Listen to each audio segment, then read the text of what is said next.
হরে কৃষ্ণা। আজ নিত্যানন্দ ত্রয়োদশী। ভগবান বলরাম, যিনি কলিযুগে নিত্যানন্দ রূপে আবির্ভূত হয়েছিলেন কলিযুগের কলিবদ্ধ জীবদের উদ্ধার করার জন্য, আজ হলো সেই বিশেষ দিন। তো আজ আমরা ভগবানকে এভাবে শৃঙ্গার করে নিলাম।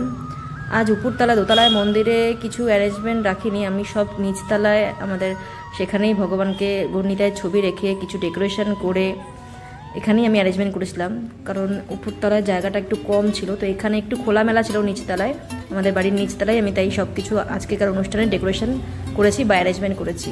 সিম্পলের উপরে আমি একটু ডেকোরেশনটা রাখার চেষ্টা করেছিলাম। আমার কাছে একটা গণিতার ছবি ছিল, সেটাতে ফুলমালা, চন্দন এবং রঙিন কাগজ, কিছু বেলুন এসব দিয়ে ডেকোরেশন করেছি। পাশে গুরু মহারাজকেও বসিয়ে দিয়েছি, কারণ গুরু ছাড়া কোনো সেবা কখনোই গ্রহণ হয় না।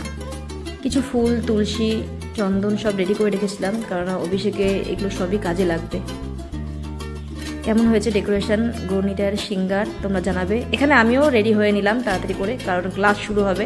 তো এখন ক্লাস শুরু হবে, আগেই প্রভুপাদের প্রণাম মন্ত্র, দেন ক্লাস শুরু হবে। नमो विष्णुपदाय विष्णुपृष्ठाय भूतले श्रीमते भक्तिवेदांत स्वामिने इति नामिने नमस्ते सारस्वते देवे गौरवाणी प्रचारिणे निर्विशेष शून्यवादी पाश्चात्य देशे নিত্যানন্দ প্রভু হলো আমাদের। এবার ক্লাস শুরু করছে প্রভু।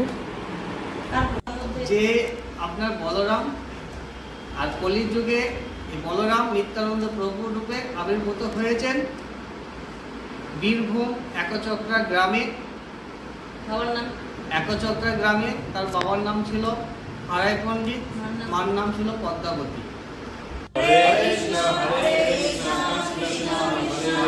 ক্লাসের শেষে সবাই মহামন্ত্র উচ্চারণ করলো এবং নিত্যানন্দ প্রভুকে প্রণাম করলো। এবার নিত্যানন্দ প্রভুর বা গণিতার অভিষেকের সামগ্রী রেডি করছে একজন মাতাজি। তাকে আমি দায়িত্ব দিয়েছিলাম যে অভিষেকের সামগ্রীগুলো তুমি ঝটাপট রেডি করে নাও, কারণ অনেক বেলা হয়ে গেছে। এবার আমরা অভিষেক শুরু করব। ফলের রস, পঞ্চগব্য দিয়ে সব কিছু দিয়ে আমরা অভিষেকের সামগ্রী রেডি করার জন্য মাতাজিকে দিয়ে দিলাম। মাতাজি ঝটপট সব সামগ্রীগুলো রেডি করে ফেলেছে। এখানে মধু, পঞ্চগব্য, ফলের রস সবই ছিল মোটামুটি। এগুলো দিয়ে ভগবানের অভিষেক হবে। তো আমি এখন গৌরনিতাইকে রেডি করে নেব অভিষেকের জন্য, কিসমিসের মালা পরিয়ে। দেন একে একে সবাই অভিষেক করব। গুরু মহারাজকে স্মরণ করে নিয়ে আমরা একে একে সবাই অভিষেক করলাম গৌরনিতাইকে।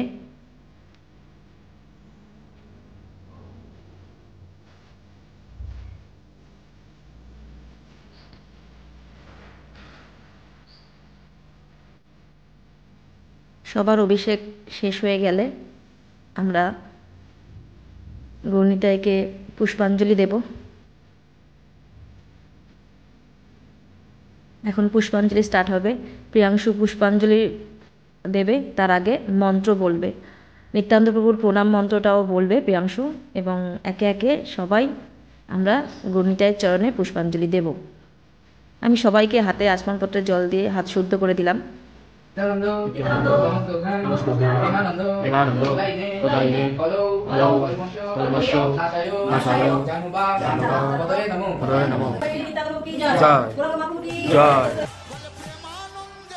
সবাই প্রণাম মন্ত্র বলে, নিত্যানন্দ প্রভুর প্রণাম মন্ত্র বলে একে একে পুষ্প, তুলসী এগুলো নিবেদন করলাম গৌরনিতাইয়ের চরণে। দেন আমরা দীপদান স্টার্ট করলাম। আমি কিছু তুলসী কাষ্ঠের মধ্যে ঘিত প্রদীপ দিয়ে দীপ রেডি করে রেখেছিলাম, যেটা আমরা সবাই একে একে গৌরনিতাইকে অফারিং করলাম। এবার প্রভুজি ভোগ লাগাচ্ছে ভগবানকে, গৌরনিতাইকে ভোগ অর্পণ করছে। ভোগ অর্পণ হয়ে গেলে প্রিয়াংশু শঙ্খ বাজিয়ে দিল, তারপরে ভোগারতি হয়ে গেল। এইবার চলো আমরা ভোগ দর্শন করে নিই, কারণ দর্শনে ভোগ কাটে দুর্ভোগ। এটা ফ্রুট কেক, এটা ফল, এটা সাবু মাখা, এটা মিষ্টি, এটা পাঁপড়, এটা চাটনি, এখানে আছে পোলাও, এখানে আছে অন্ন, এখানে আছে ফুলকপি সবজি, এখানে আছে 5 রকমের ভাজা, শাক, ছোলার ডাল, এখানে আছে লুচি, ছোলার ডালের সঙ্গে লুচি, এখানে আছে পকোড়া, এই যে পকোড়া এগুলো ভাজা, আর এখানে আছে কিছু পিঠে পায়েস, এখানে জল। এবার সবাই চরণামৃত পাচ্ছে। একটুখানি আগে যে অভিষেক হলো সেই চরণামৃত সবাই পেয়ে নিল। এবার সবাইকে প্রসাদে বসাবো, তাই প্রসাদের মেনুগুলো আরেকবার দেখে নিচ্ছি। সব এক জায়গায় রেখে রেডি করে নিয়েছি যাতে সার্ভ করতে আমাদের কোনো প্রবলেম না হয়। প্রভুজি সবার প্রথমে কেক দিয়ে প্রসাদ সার্ভ করা শুরু করলো। সবাই এখন আনন্দে একসঙ্গে বসে মহাপ্রসাদ এনজয় করছে। এবার ফিডব্যাক, ত্রয়োদশী উপলক্ষে যা অনুষ্ঠান করা হয়েছে বা কিছু করা হয়েছে তার ফিডব্যাক এখন নেওয়া হবে। যে হরে কৃষ্ণ, বলুন আজকের অনুষ্ঠান কেমন হয়েছে? কি সবাই খুব আনন্দ করেছে, সবাই কাছে যাওয়া হয়েছে, সবাই আনন্দ করেছে। আজকের দিনে যে গোমাতাকেও পেয়ে যাব সেবা করার জন্য আমি ভাবিনি, এটা একটা বিশাল বড় পাওনা। সো হ্যাপি নিত্যানন্দ ত্রয়োদশী, হরে কৃষ্ণা।